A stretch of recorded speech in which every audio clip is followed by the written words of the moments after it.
Muy buenos días, tardes o noches a toda la gente que escucha este programa titulado Ni tan spoiler.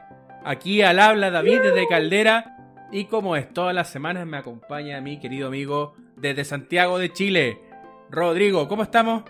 Bien, pues amigo, excelente. Día viernes, el cuerpo lo sabe, así que, bueno, aunque con el tema de la cuarentena no lo sabe mucho, pero bien, pues aquí, siguiendo con las cuidadas, con las precauciones, sabe que estoy pasado a alcohol, usted irá por carne al litro, no, acá, si es que salgo, obviamente tengo que después bañarme en alcohol para desinfectar todo, así que yo creo que, no sé, me está dando un daño dérmico todo este tema, pero bien, bien contento.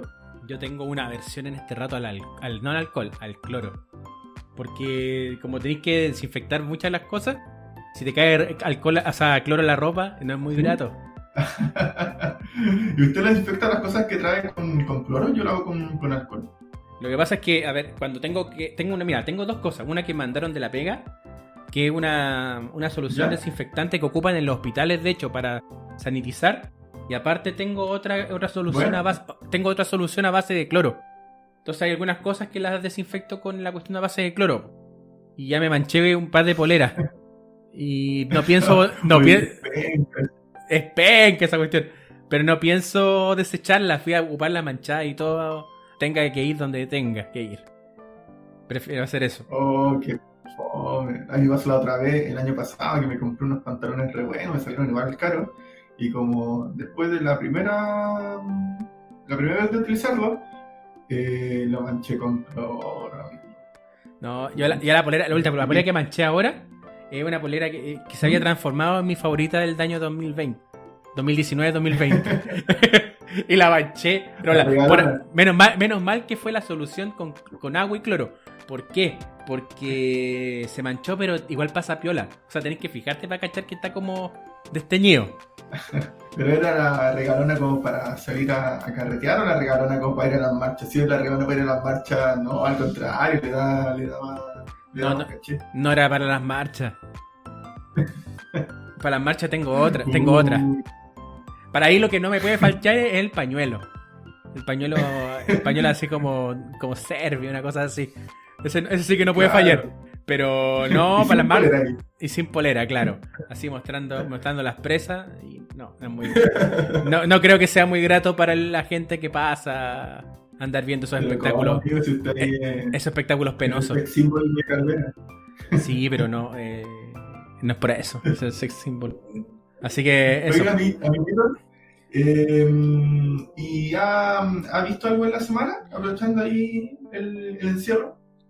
Sí, sabéis que me he dado el tiempo para ver un par de documentales. ¿Ya? ¿De Ya. qué? Documentales sobre psicología, en realidad. Son como de teorías psicológicas, cosas de esa onda. Que son muy lateros, en realidad. No, no. O sea, como. Dependiendo, dependiendo. Sí, porque me fue la bola y me puse a ver un montón de cuestiones así como. Que estaba mucho estudiando. Estaba Oye, aprovechando que pero igual. esta semana. Igual es un problema esto, ¿no? O sea, que los documentales lo hagan lateros cuando en verdad no debería ser así. Es como asociar a que estudiar o, no sé, o hacer misa o que alguien en una exposición sea latero, siendo que no debiese ser así. Como que de a poco se ha ido cambiando el concepto, pero todavía quedan muchos documentales lateros que no deberían ser lateros. Sí, es que mira, yo digo, a mí lo que vi me gustó caleta, me hizo mucho Ya. sentido, pero no es para público general, Nica. No, no muy tan recomendables. Algunos por lo menos. De ahí me lo recomienda, amigo, Sí, por me lo manda supuesto. para... Ahí le mando el material. Y en Bueno, cuanto a película, vi la mitad de la película de Mortal Kombat, ¿qué animada? la que es animada, y me quedé dormido porque hasta lo que vi era muy fome. ¿En serio? Sí, las peleas ahí, las escenas de acción, bien, pero a nivel de sustancia, no hay mucho que. Por lo menos lo que alcancé a ver, no había mucho. Oye, pero las peleas buenas al nivel de Mortal Kombat o peleas que terminan siendo así como... No, había harto gore, movimiento que referencia a los juegos en sí. Eh, Mucho desmembramiento, muchas cosas de esa onda. Sí, Pero hay sí, que Me gusta como eso, como el gore, pero no me gusta tanto como en las películas, más me gusta como en el cine animado y como en los cómics. Así Debo como, reconocerlo. como en Ninja Scroll, una cosa así. Sí, sí, creo que Porque no sé, un problema debo tener. probablemente, que bueno, de hecho estamos hablando de una película muy vieja con Ninja Scroll, de nuestra adolescencia. Sí, Sí, se le cayó el carnet, amigo. pero brígido. Y lo otro que estuve viendo, y eso sí, esto sí es ¿Ya? una recomendación, es que una serie que nunca me he dado el tiempo, es una sitcom que se llama Community. Ah, algo me dijo usted. Sí, Community, una sitcom, tiene 6 temporadas, de las cuales voy en la sexta temporada. Vi las 6 temporadas prácticamente en una semana. Bueno, sirve que es buena. Sí, es de el creador de la serie es Dan Harmon, mismo creador de Rick and Morty. Y es una serie Ah, pero que es de ese estilo. no es del mismo estilo, pero se nota la pluma de Harmon, se nota caleta. Que si bien son estilos totalmente distintos, son del mismo creador por el tipo, por el humor, por el tema, como el uso del sarcasmo. Pero además tienen el factor de ruptura de la cuarta pared. Ambas series, Rick and Morty también la tiene con Rick, pero acá también tienen ruptura de la cuarta pared, tienen muchos homenajes y una revisión muy meta lingüística respecto a los procesos de las comedias y de la tele en general. Más que todo de las comedias, o sea, como de la estructura de la comedia, cuando hacen algunos homenajes a series, cuando hacen capítulos especiales. Entonces, esta serie tiene Es casi arte. un stand-up. ¿Ah? Es casi un stand-up comedy. Mire, ¿sabes que hay capítulos donde hay stand-up comedy? Pero no es stand-up comedy, para nada. Los personajes se ríen constantemente de los estereotipos que representan, de los estereotipos, perdón, de la estructura de la misma comedia, de la misma sitcom. Ya, mira, unos personajes, mis personajes favoritos, que desgraciadamente no termina la serie, se va antes, sale Chevy Chase. Y hace un personaje que se llama Pierce, que es un anciano magnate que muy torpe y está extraordinario en la serie. Es un personaje despreciable, es muy entrañable también. Entonces, es un muy buen personaje, pero es ser despreciable. El personaje Chevy Chase. Sale este loco apellido Ken, que es ¿Ya? el oriental de ¿Qué pasó ayer? Ah, qué chistoso ese chino. Sí, pues ese loco sale en esta serie. Sale también Donald Globe Donald Globe, que es un personaje que se llama Troy, que también es muy gracioso. ¿Ya? De verdad es una recomendación ahí para que puedan ver. Pero igual, según lo que le entiendo, igual es como para una sitcom que en general son como para públicos más generales. Esta es como para un público más específico, ¿no? Es que mira, el público general la va a disfrutar caleta, pero si llegáis podéis ver incluso capítulos sueltos y no es tanto. Pero si estáis siguiendo la trama, el desarrollo de la historia y te familiarizas con los personajes, vais a disfrutarla mucho más porque tienen tallas internas sobre el propio desarrollo y además ya cacháis cómo es el lenguaje meta, pues entonces vais a poder ver más cosas de las que vería la persona que ve el capítulo por primera vez, ponte tú. Que suena una obviedad, pero no lo es tanto. ¿Ya? No, se te cacho. Y la última, y bueno, por lo menos eso, yo creo que terminando de grabar el podcast, voy a terminar de ver la temporada. Para ya empezar porque la próxima semana quiero empezar a ver Better Call Saul, y termino Better Call Saul y voy a ver The Wire. Ese es con mi orden de series. Y la última recomendación que tengo, y bueno, te voy a conversarlo después con ustedes si les intinca que hagamos algún podcast sobre esta película. Quiero recomendar una que se llama El fabuloso miedo a todo. Que es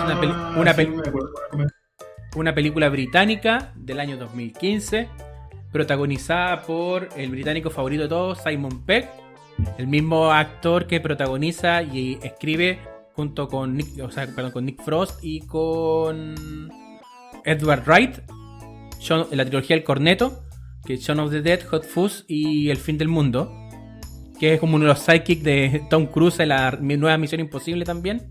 Bueno, esta película se trata de un escritor que está pasando, que tiene un síndrome de ansiedad generalizado, que le tiene literalmente miedo a todo, está prácticamente cayendo en la locura y se tiene que enfrentar al terror de salir de su casa. Aparte es agorafobia, tiene miedo tiene varias fobias.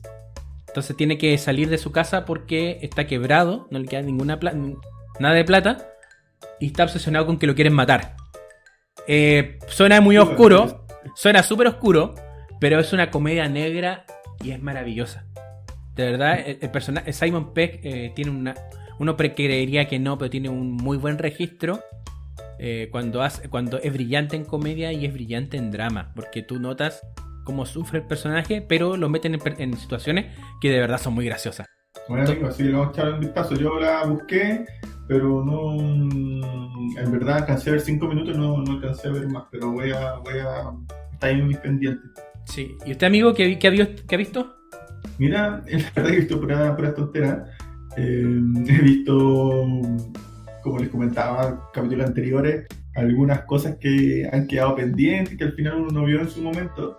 Vi Shrek, hablando de películas animadas como el capítulo de hoy, la 3 y la 4. Me parece que son la última, ¿no? No sé si hay más. A ver, Shrek 3. En un momento hicieron un montón de cosas. Shrek 3 a mí no me gusta, pero Shrek 4 encuentro que el villano es muy bueno. Sí, el villano es muy, muy bueno. La película no, pero el villano es muy bueno.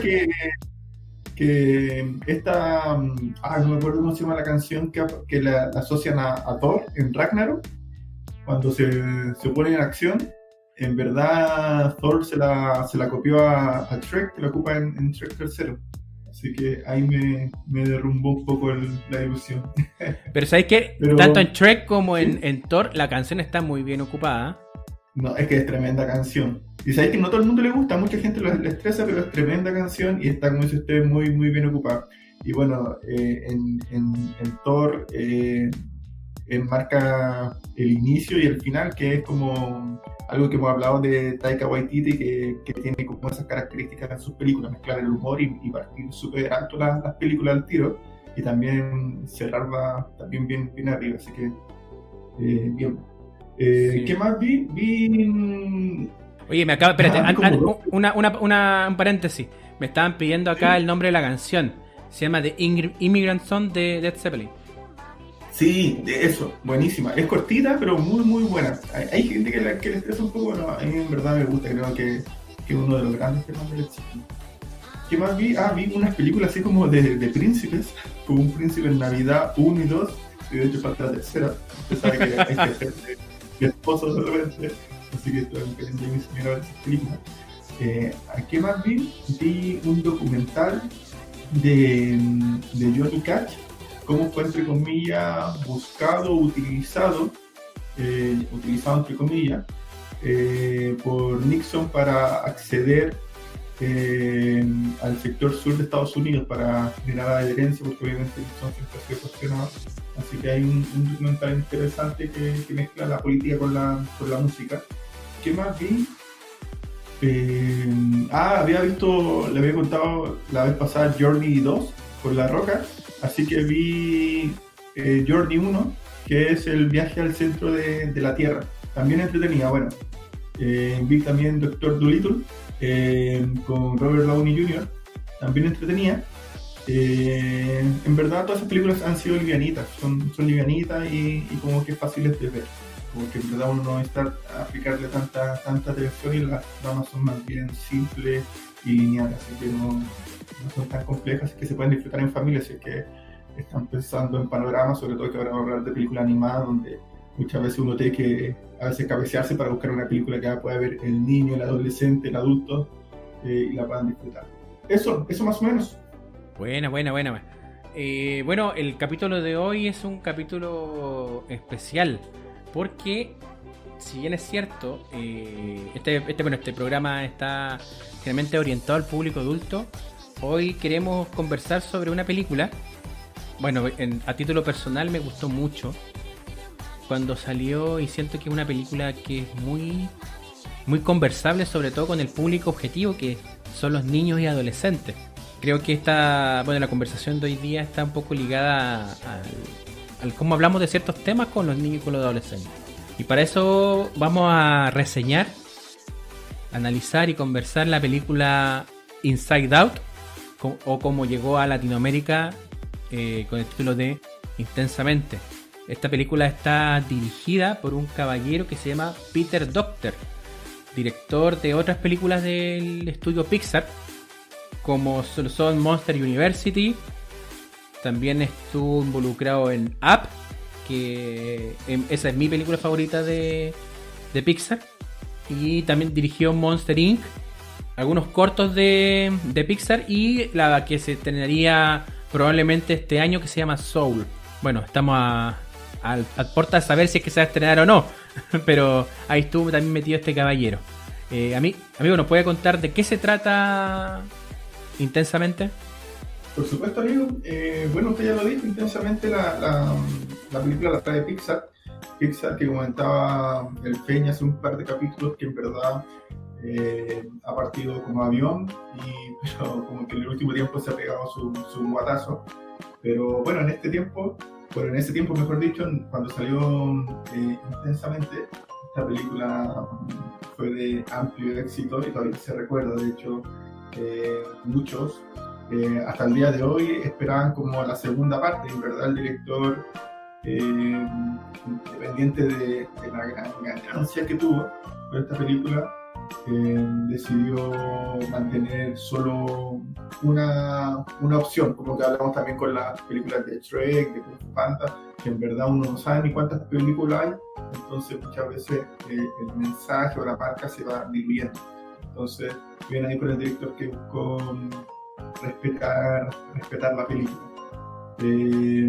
¿Y de qué se trata Intensamente? Que básicamente muestra la vida de una adolescente entre 11 y 12 años que se llama Riley, que su vida va muy bien y se muda a la ciudad de San Francisco, lo cual le implica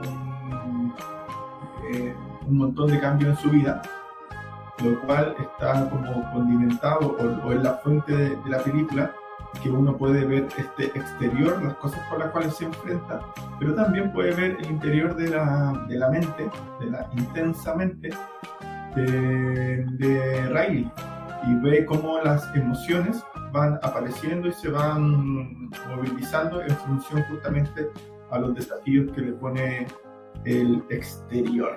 Así que es una tremenda película, debo decir, a nivel como general, para después ya ir pasando al tema del análisis, que, mira, yo siendo honesto, usted amigo contó que le gustó mucho la película.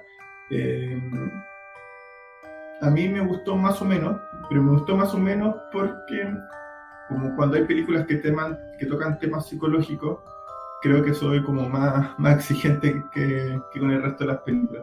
Pero en verdad, una muy buena película, muy bien hecha.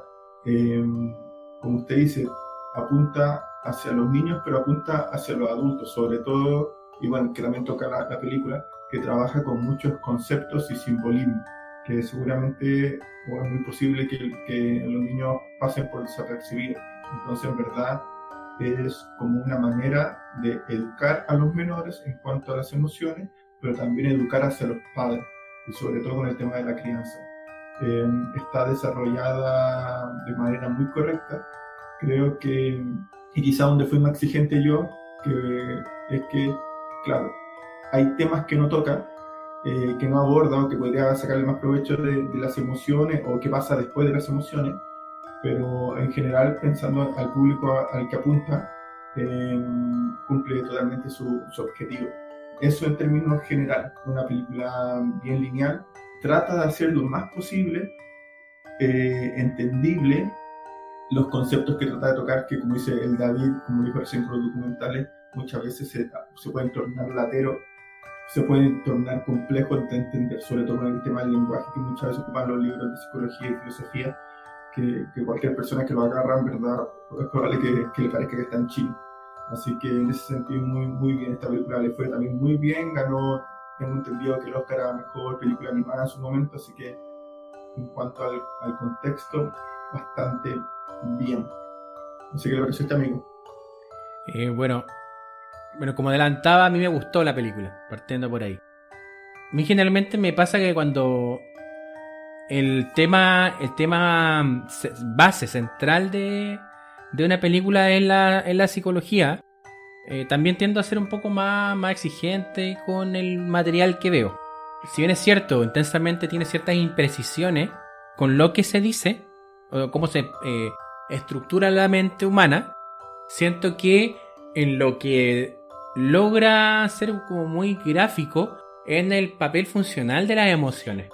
Aparte de ser una película muy entretenida y mantener la película con más que no con un conflicto interno entre la protagonista, que es Alegría, porque a ver, vamos a contextualizar.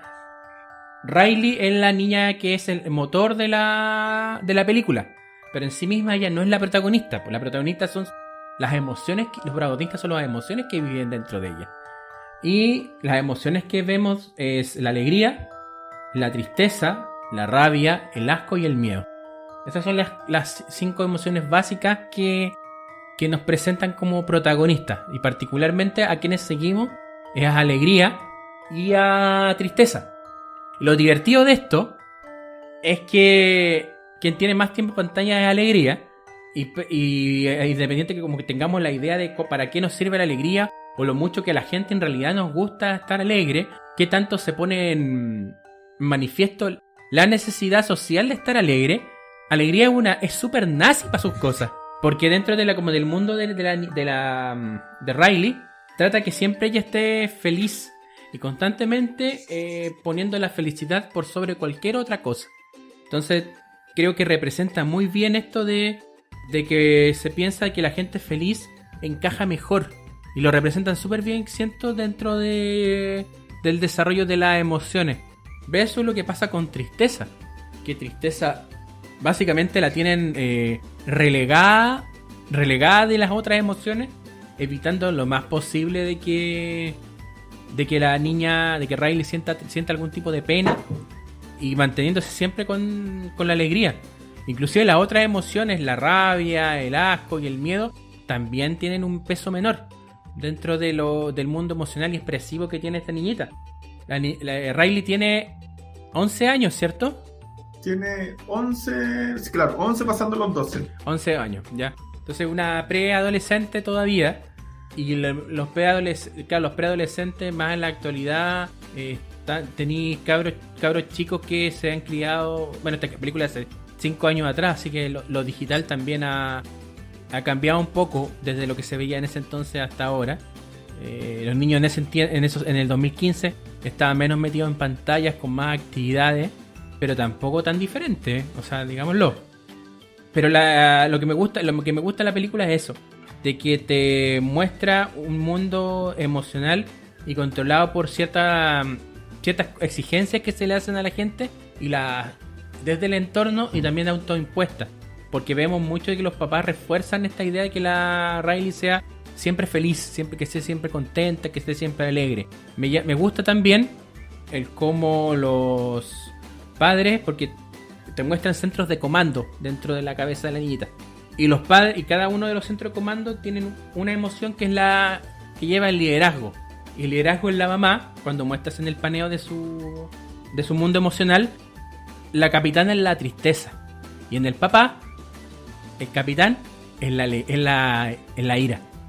Entonces no me parece que sea algo casual que lo hayan puesto así, considerando el funcionamiento de las emociones entre uno y otro, entre cómo nos crían a los hombres y cómo crían a las mujeres, entre qué cosas están más validadas para que expresen los hombres versus cuáles son más validadas para las mujeres.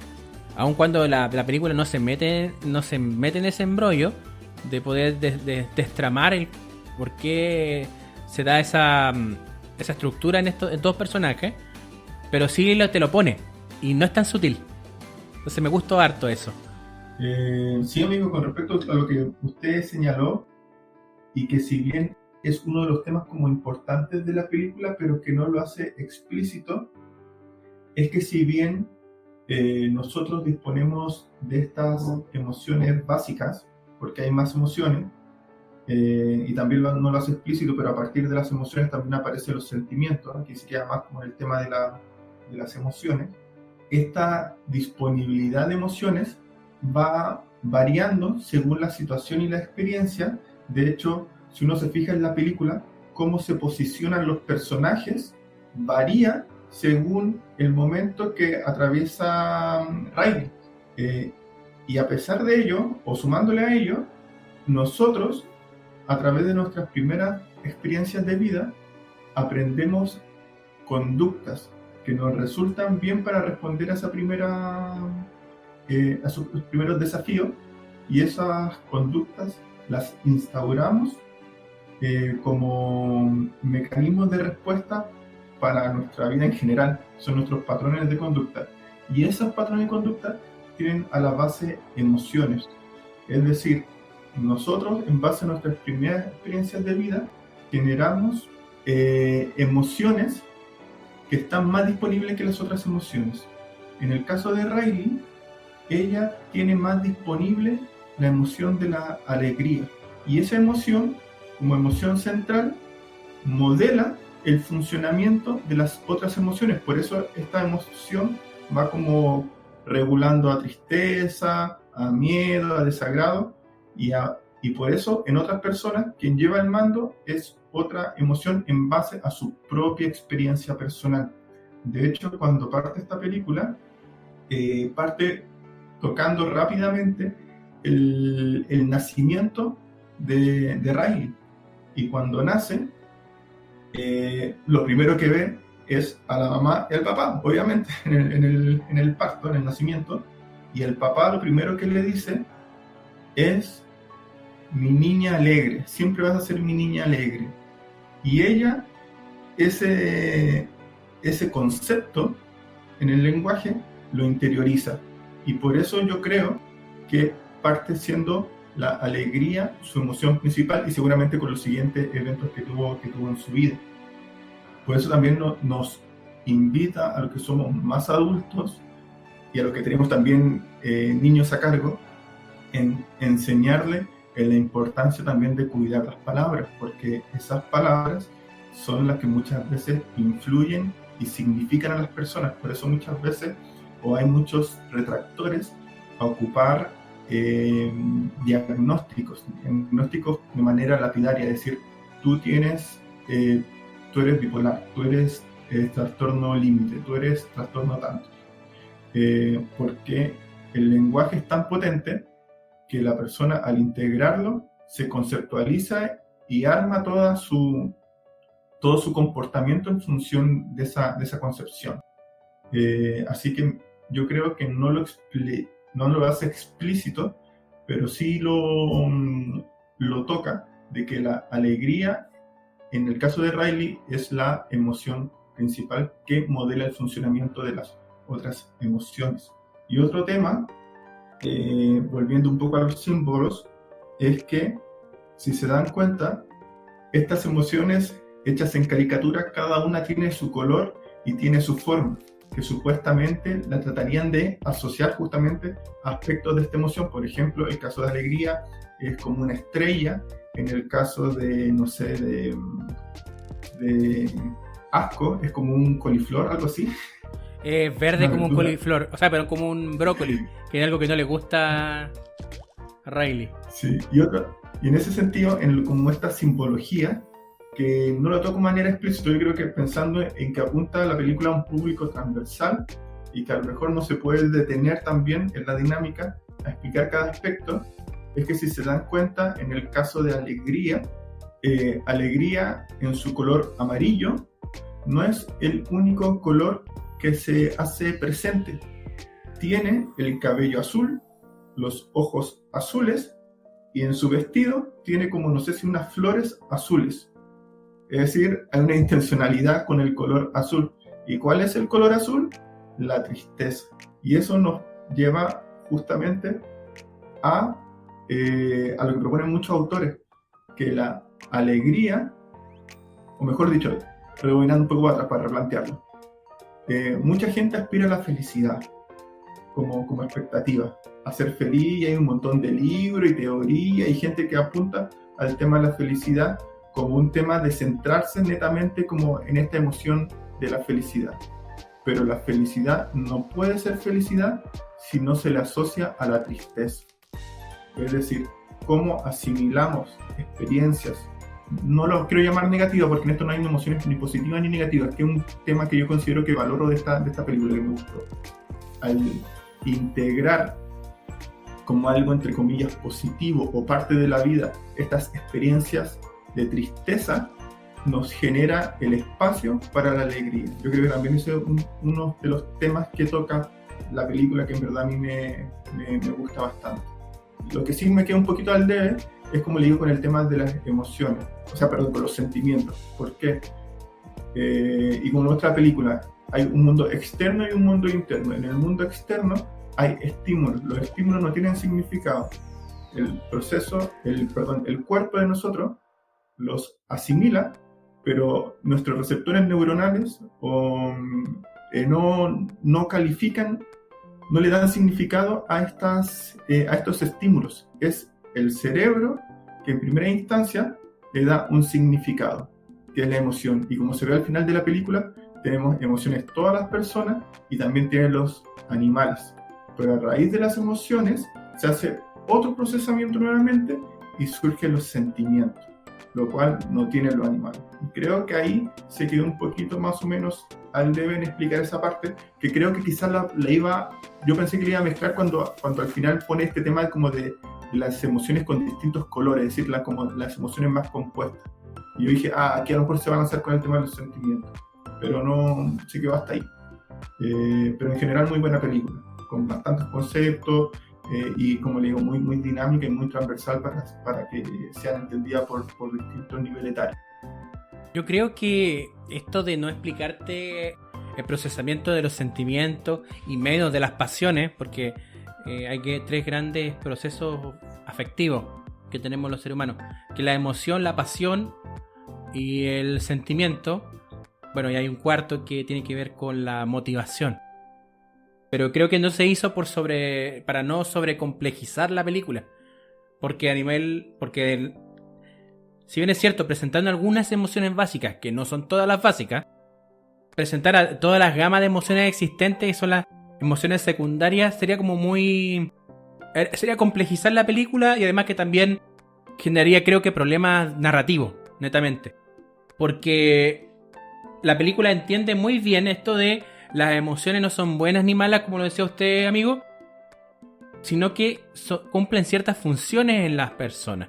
Y cuando no se siente algo, cuando no nos dejamos llevar con alguna emoción, ahí empezamos a tener algunas dificultades. Por ejemplo, lo que le pasaba a Riley, que en un momento empezó a dejar de sentir algo. Ni siquiera pena, nada, no sabía qué sentir y no le pasaba nada, porque fue en el momento en que las emociones restantes no sabían qué hacer. Entonces la niña estaba plana, estaba como embotada, se le llama. Eso por un lado.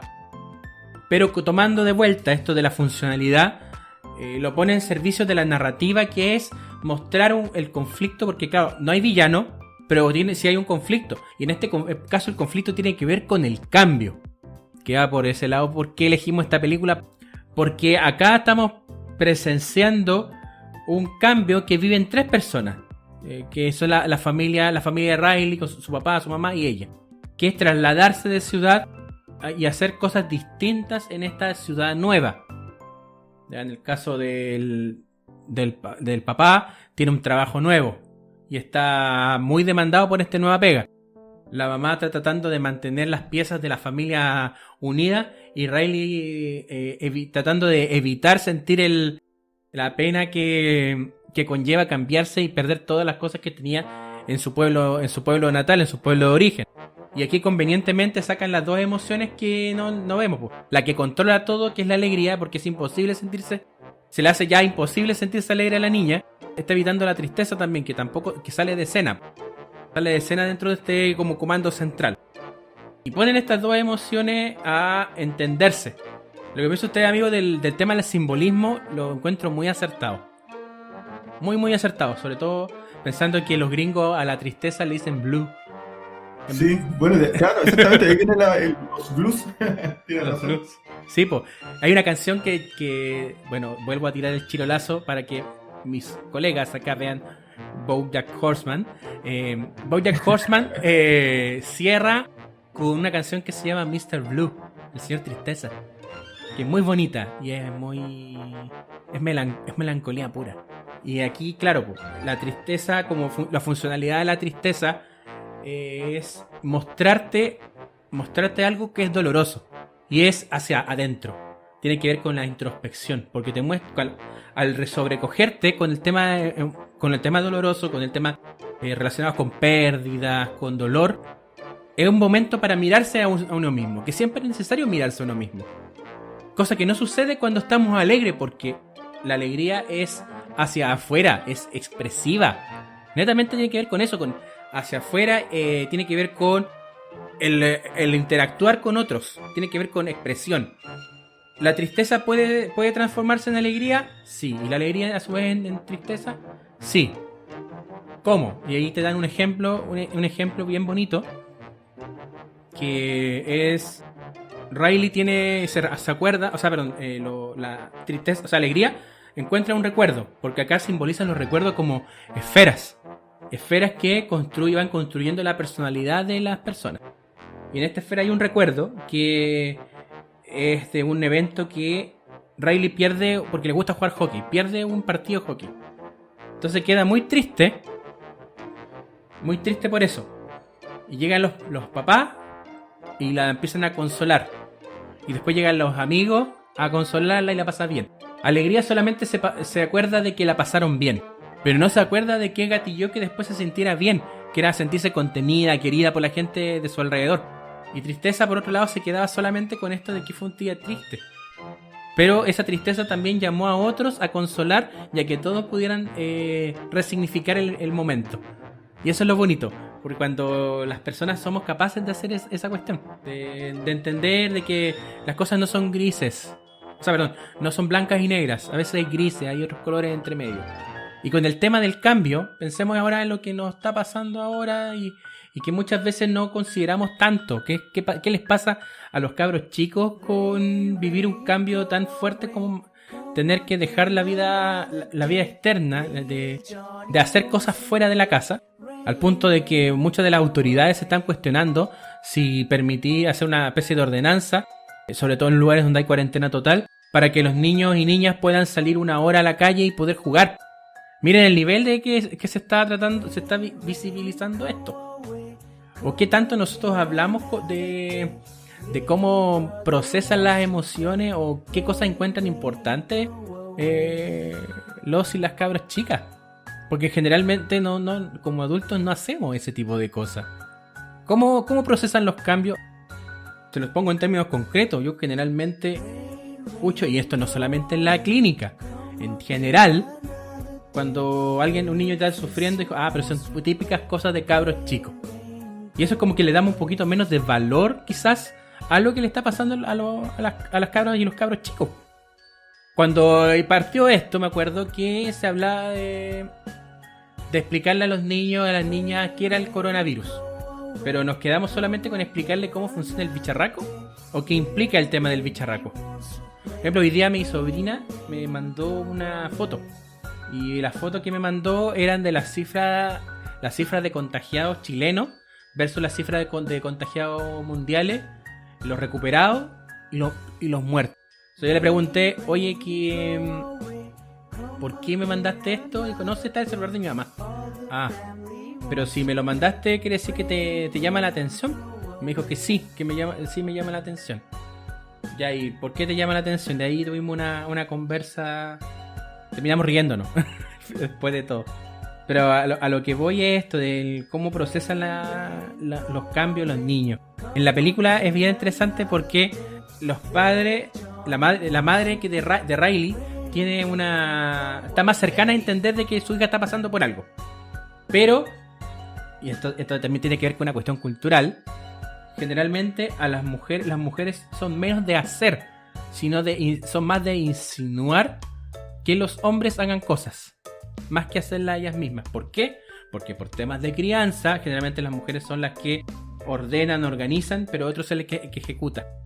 ¿Cachai? Que pareciera una tontera, porque tú no, en estricto rigor, sobre todo con las dueñas de casa hacen mucho en los hogares, la mujer hace mucho en la sociedad, pero sigue existiendo esta idea de que, oye, tú, hey, ojo, mira acá. Porque también al hacerse cargo de todo y dejar relegado al hombre, es también una parte de la cultura, parte de un fenómeno cultural que, bueno, quizás podamos hablarlo en otro rato. Mientras que el papá está ensimismado con un partido de fútbol y no presta atención a lo que le está pasando a su hija, porque en realidad está preocupado de sus tonteras, de sus cosas. Y cuando ya detecta que alguien le está diciendo, oye, aquí pasa algo, como no prestó atención, pregunta algo que ya se había hablado y someramente, y no sabía de dónde enganchar, y termina contactándose con su rabia porque la chica, Riley, termina enfrentando al papá porque no le está prestando atención, porque no entiende lo que le pasa, y él, como no tiene las herramientas para poder contener y abrazar esa rabia, él se desenvuelve con la misma rabia. Pasan un par de escenas y ahí va a consolarla, pero va a consolarla insinuando de que la niña tiene que hacer cosas ella para que él la pueda entender. O sea, tiene que hacerse cargo ella de que él no la puede entender, porque de nuevo la incita a ser la niña graciosa, la niña, y le dice que es un monito, y la incita a ser el monito de nuevo, ¿ya? Entonces como que no, en ese rato el tipo está perdido en el qué hacer. Me imagino que su esposa lo tiene que haber retado después de que mandó castigar a la cabra chica. Me imagino que fue así, por eso fue después a hablar con la niña. No creo que se haya dado cuenta solo, considerando cómo nos presentaron al personaje. Pero ahí está un poco el cuento con el cambio y con el manejo de las emociones de los niños. Amigo, ¿cómo cree usted que se da este diálogo entre los padres, en esto de hablar de emociones? ¿Cómo lo ve usted? Me parece que, respondiendo a tu pregunta y en base a los temas que tocaste, me parece que son súper interesantes, que son, por una parte, frente a este tipo de situaciones, que en verdad son las situaciones en general, siempre estamos enfrentados a desafíos. Nuestro mundo externo, que tiene como el desafío de, como entre comillas, adecuarse al contexto, y que no sabemos bien cómo manejarlo, no solo mostrando en esta edad como de los 11, 12 años, que se le tiende como a llamar como una edad media complicada, sino que en general en la vida. Y después, derivado de eso, viene un segundo conflicto, como del observador, cómo te percibe la sociedad frente a tu conflicto, que te genera un segundo conflicto. Parto primero con el primer conflicto. Claro, cuando hay emociones o pensamientos al interior de nosotros que están chocando, es súper difícil para uno saber cómo reaccionar hacia afuera. Y esto tiene que ver porque los pensamientos están desordenados, y las emociones están desordenadas, no como a uno le gustaría. Entonces, en verdad, el trabajo que tienen que hacer los padres o los terapeutas es ayudar un poco a ordenar como desorden interno, como para hacerlo consciente para la persona, para que pueda trabajar en base a eso. Si es que sigue este desorden, en verdad es muy, muy difícil hacerlo, y la persona se va con el problema para la casa. Y para eso usted tocó un tema bien esencial, que es poder resignificarlo, es decir, poder ordenarlo, conceptuarlo para ejercer control y luego poder resignificarlo, porque hay un montón de contextos y cargas sociales que nos hacen no poder resignificarlo.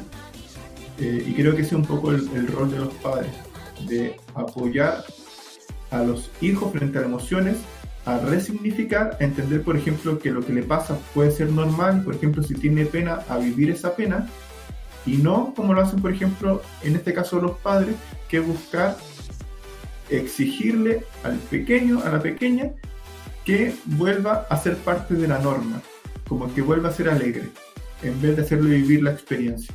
Creo que en la película se ve un poco eso, que los padres buscan alegrar o hacer básicamente que Riley no viva la experiencia, cuando al contrario debe ser al revés. Tanto los terapeutas como los padres es enseñarle al niño a que viva la experiencia. Y en ese sentido, creo que muchas veces los terapeutas tienden a, cuando ven este conflicto, a lapidarlo nuevamente, como lo había hecho anteriormente. Por ejemplo, ponerle así, no, es que tiene trastorno adaptativo, que es como el comodín de muchos terapeutas. El comodín de las crisis. Claro, tiene trastorno o hiperactivo, que son como los dos comodines que se ocupan harto, en vez de que esas lápidas tienden a aislar y a victimizar al pequeño, en vez de decir que lo que le pasa es un proceso natural, y como proceso natural tiene que aprender la dinámica, tanto él como su familia, de vivir la experiencia y poder darle un significado, porque a través de eso aparece la resiliencia. Y cuando desarrollamos resiliencia, en verdad estamos preparando al niño o al adulto o al veterano a poder abordar los siguientes desafíos. Creo que ahí hay un tema que a lo mejor se pudo haber abordado un poco mejor, pero creo que es como una tarea que nos deja tanto a los terapeutas como a las familias. Ahí creo que tocaste un punto re importante, porque esto está como tiene que ver con el cambio, la película. También los cambios muchas veces están asociados a crisis. Y las crisis en sí mismas tampoco tienen una carga negativa positiva, sino que tienen que ver con un periodo de desajuste en el cual tus respuestas en general no pueden hacer frente al evento que te generó la crisis o lo que te provocó la crisis, ¿cierto? En el caso de Riley, es el cambio de casa y el romper con todo su mundo anterior. Es una oportunidad porque allí puede empezar a procesar de otras maneras la vida que va a conllevar, sin dejar de lado los aprendizajes, afectos y problemáticas que vivió antes. Porque tampoco el que se haya alejado de su hogar natal significa que antes tampoco hubo sufrimiento. También lo hubo, pero el cuento está en cómo se gestiona la crisis. Aquí te muestran como el conflicto de alegría de su propia gestión de crisis es tratar de resolver las cosas de la misma manera que la ha resuelto siempre, que es sonriendo y controlando todo. Porque yo insisto, es muy nazi en alegría. De hecho, con la primera vez que vi la película me cargó el personaje, lo detesté mucho. La primera vez que vi me cayó súpermente mal. Porque esta es como de la dictadura alegre, una cosa así. Que quería que todo fuera, controlarlo absolutamente todo. Y cuando desde el principio uno ve, dijo, esto no va a resultar bien. No va a resultar bien en ninguna medida va a resultar bien que Alegría siga igual. Y que al final de la película, bueno, por fortuna es Pixar, porque si hubiéramos visto una obra de quizás de otro estudio, otro gallo cantaría. ¿Cachai? Que como un poco por qué se da esta diferencia entre el cine Pixar, siendo que pertenece a Disney. Pixar no es Disney. Disney es propietario del estudio Pixar, pero no son lo mismo, hacen otras cosas.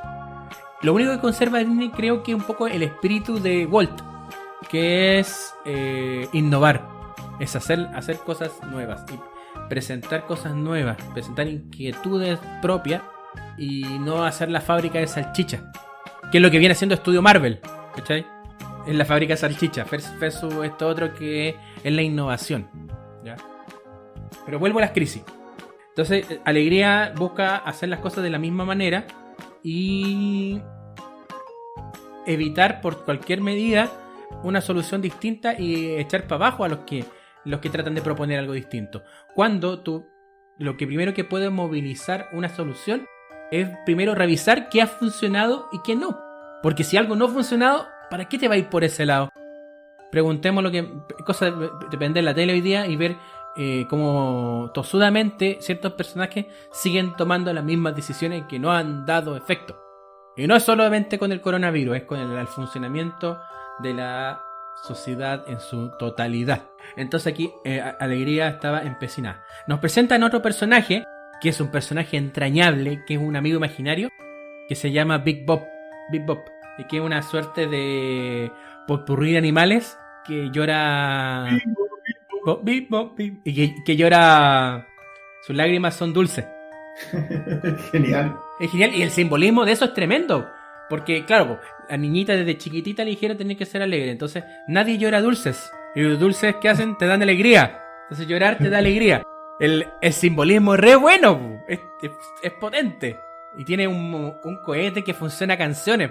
Que tú le das el motor al cohete y el cohete avanza. Avanza hacia el objetivo. En la primera infancia, cuando existen los amigos imaginarios, el objetivo es divertirse. ¿Ya? Y acá te resignifican el cohete. Con una de las escenas de sacrificio más bonitas, creo que he visto en varios años. Porque hay un momento en que, como trabajan sobre la estructura de la mente humana, es inevitable hablar de la memoria y de los recuerdos. Porque también los recuerdos nos provocan o nos sensibilizan frente a ciertas cosas. Si es como nuestra historia. De hecho, hay muchos que postulan de que lo que nos hace verdaderamente humanos no es que seamos solamente autoconscientes de nuestra propia existencia, porque puede que existan otros animales que lo sean. Lo que tiene que ver es cómo procesamos nuestros recuerdos, nuestra historia. Y una persona sin historia deja de ser persona, desde esta visión de mundo. Entonces te presentan la memoria a corto plazo, largo plazo, te presentan la conceptualización desde el lenguaje, la comprensión del lenguaje, el pensamiento, ¿cierto? Pero también hay puntos en que las cosas que se olvidan. Y hay un lugar en el olvido. Entonces en algún momento cae el amigo imaginario al olvido y la alegría también cae al olvido. Cuando tosudamente deja a la tristeza detrás porque dice yo voy a salvar a la niña y nadie más.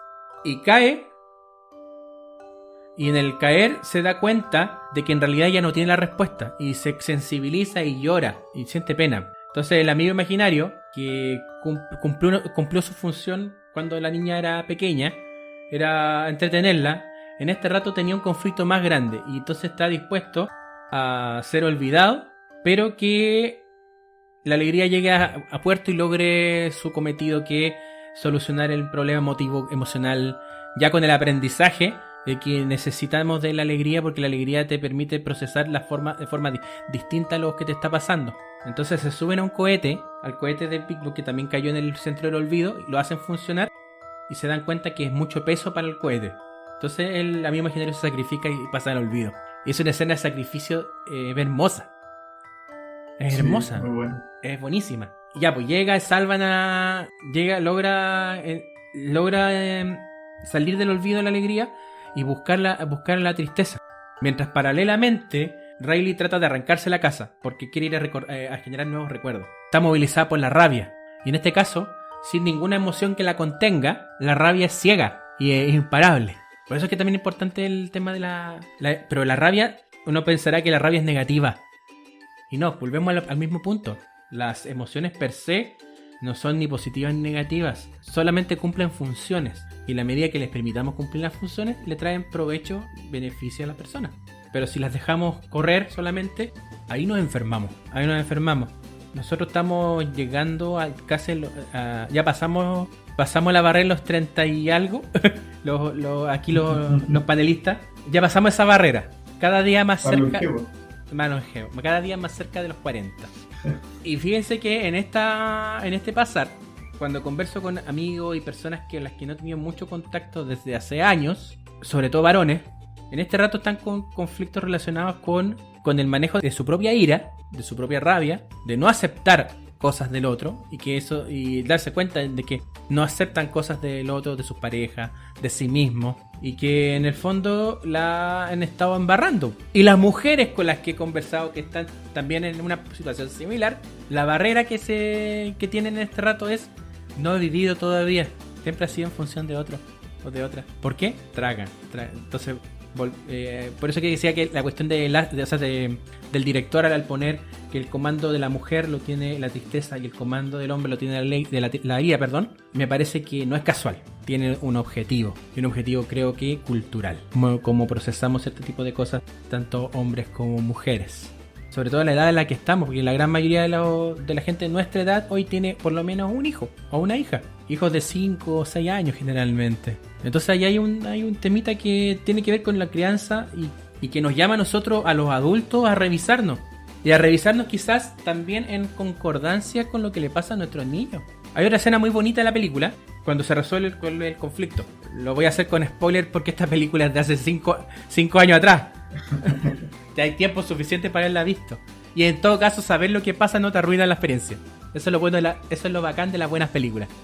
Que independiente que te sabáis la historia, si son buenas, saber no te arruina la historia. Entonces llega el momento en que, como ya Tristeza y Alegría logran llegar al centro de comando, Tristeza logra movilizar la emoción y empieza a funcionar de nuevo la niña, y el mismo sentirse triste hace que los padres la contengan y también ellos se movilicen. Y cuando eso sucede, se resuelve el conflicto. Porque para ella es posible hacer la descarga de la emoción. Es posible que haga ese proceso y de ahí viene el largo camino de la sanación, del avanzado, el duelo, sobrellevar la pérdida. Porque el duelo no solamente sucede cuando se nos muere alguien, sino que el duelo tiene que ver con pérdida. Pérdida de, no sé, pérdida de la pega, lo que está pasando. Puede pasar a mucha gente al día de hoy con estas leyes brillantes de protección del trabajo. Mucha gente va a perder su pega y eso va a significar un duelo. Mucha gente está acostumbrada a la libertad y hoy algunos tienen la oportunidad de quedarse en la casa, pero ya no están afuera y eso también es un duelo. Hay gente que va a tener la oportunidad, o sea, que tiene la obligación de seguir trabajando, arriesgando su salud y la de su familia con su salida. Y el hecho de saber que te estás arriesgando día a día también te genera un duelo. Cuando terminas con una pareja, también genera un duelo. Por muy favorable que sea la ruptura, también te genera un duelo. Y nuestros niños también están pasando por duelo en este rato.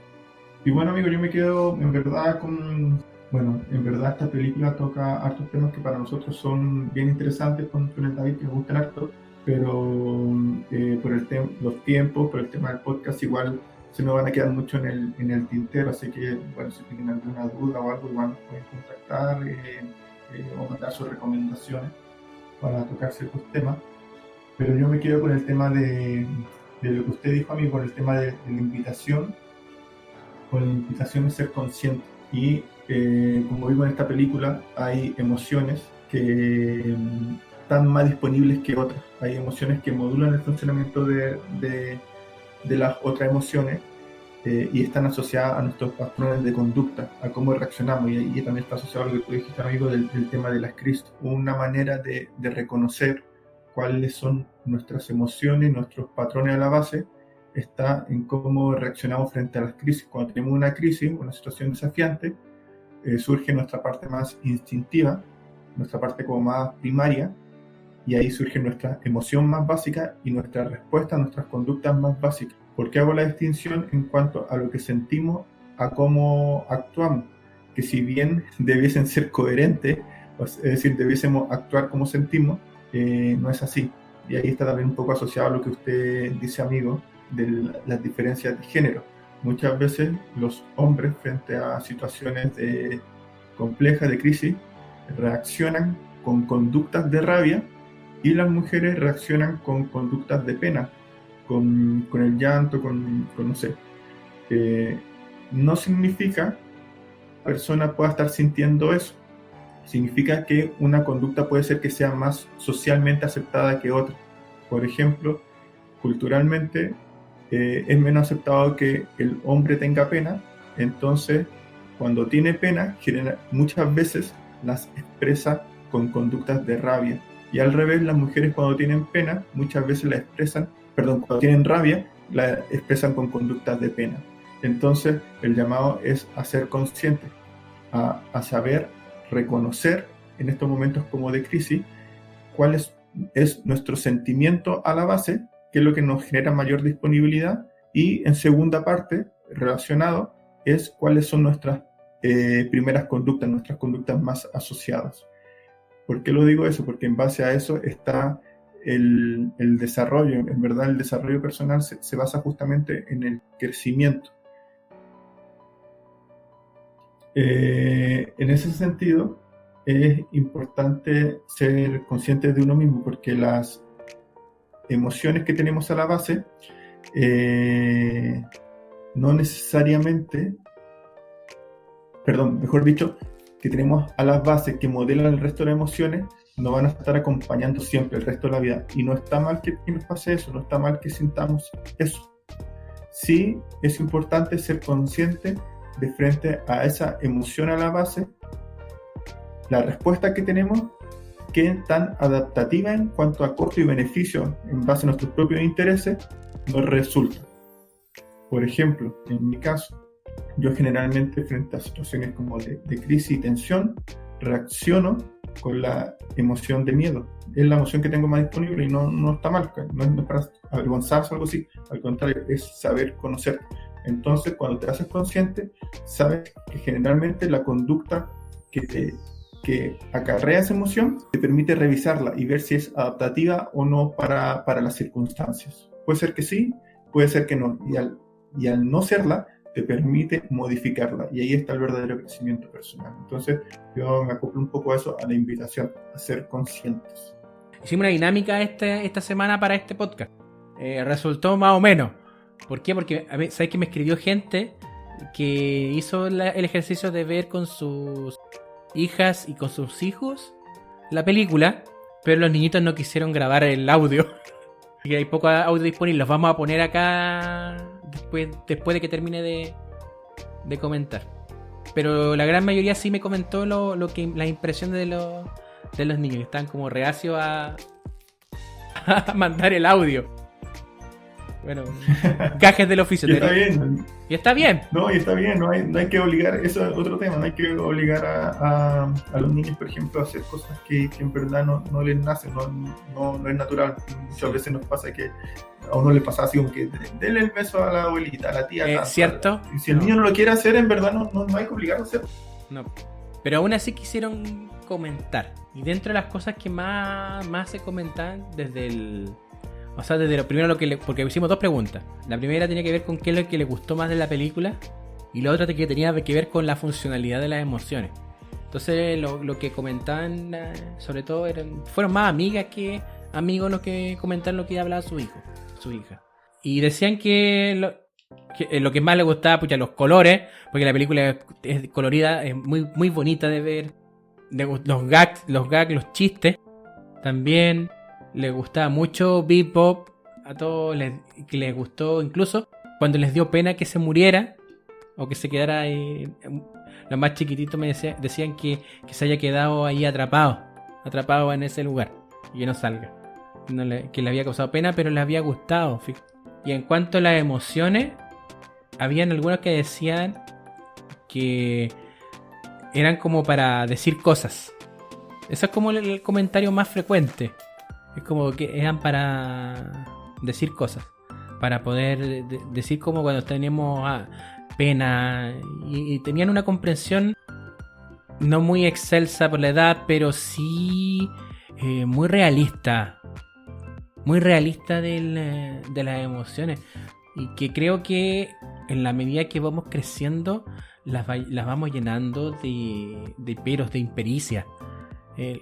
Todo lo que tenga que ver con el mundo emocional, inclusive hablar de las cosas que nos pasan, como que eso lo vamos perdiendo en la medida que crecemos, con esto de que no hay que mostrarse tal cual, o no hay que mostrar debilidad.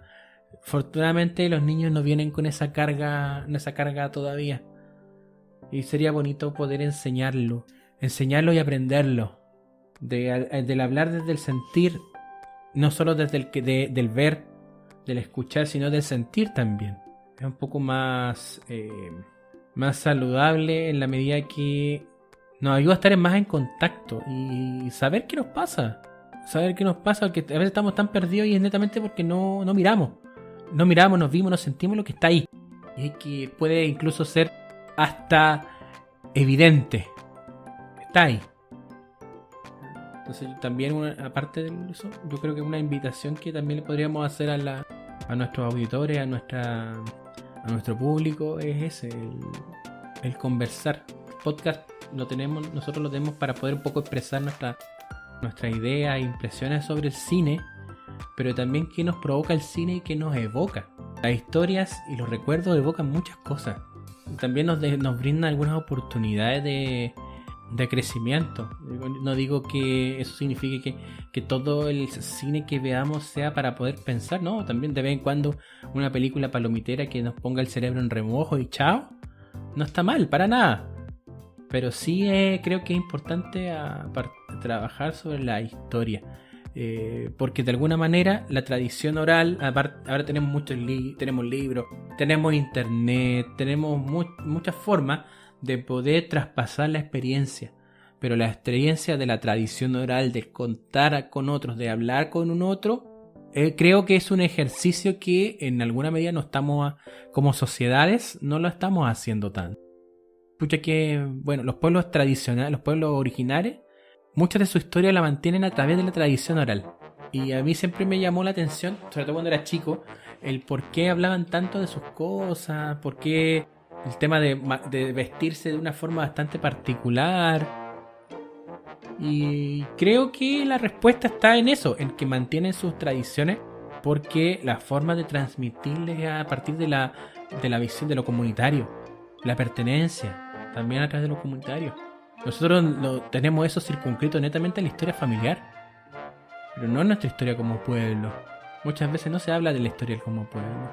Si hay una de las cosas buenas que trajo el estallido y la revuelta, fue de que personas muy diversas, muy eclécticas, se sentaron a una mesa, se sentaron a conversar de su experiencia, de lo que ellos han vivido. Mucha gente que ni siquiera se conocía. Y aquí estamos, hablando de nuevo, aprendiendo a validar y reencontrarnos con el otro. Y bueno, amigo, palabra al cierre. Bueno, como siempre, agradecer a todas las personas que se quedaron escuchando el programa. Y bueno, desearles que tengan una buena semana y que tomen recuerdo de esta situación, de este contexto que estamos viviendo. Así que es un abrazo grande para todos. Ya. Yo igual agradecer al público, a la gente que participó tanto comentando por interno como quienes mandaron audio. Así que eso nos escuchamos en Spotify, en Spreaker, en Apple Podcasts, Google Podcasts y también por Front Row Radio los días domingos. También ahí pueden buscarnos en Front Row Radio. Y bueno, aquí vienen los audios. Lo que más me gustó de la película Intensamente es que es muy linda y tiene un tipo de emociones que me hizo llorar como en todas las películas. Lloro siempre, sí, en las películas. Las emociones sirven para expresarse, como cuando uno se siente bien o está feliz, como en una parte, si no mal recuerdo de Intensamente, alegría y tristeza parece que se llamaban, apretaron el botón juntas y yo estaba llorando de la felicidad, la mona y Owa. Me gustó el tema de lo que se trataba la película, de los recuerdos y las emociones que tenía ahí en su cabeza. Ese elefante rosado, delfín, algodón de azúcar, que lloraba dulces. ¿Y por qué te gustó? Me daba risa. Era gracioso, porque lloraba dulces. Ninguna persona lloraba dulces. Esos momentos para Riley o para cualquier persona en la película, para las personas se hacían felices. Y si ese furia toca un recuerdo, se pone como que le enoja el sentimiento, el recuerdo. Eso ha sido todo por hoy. Nos escuchamos en breve. Chau. Chau, chau.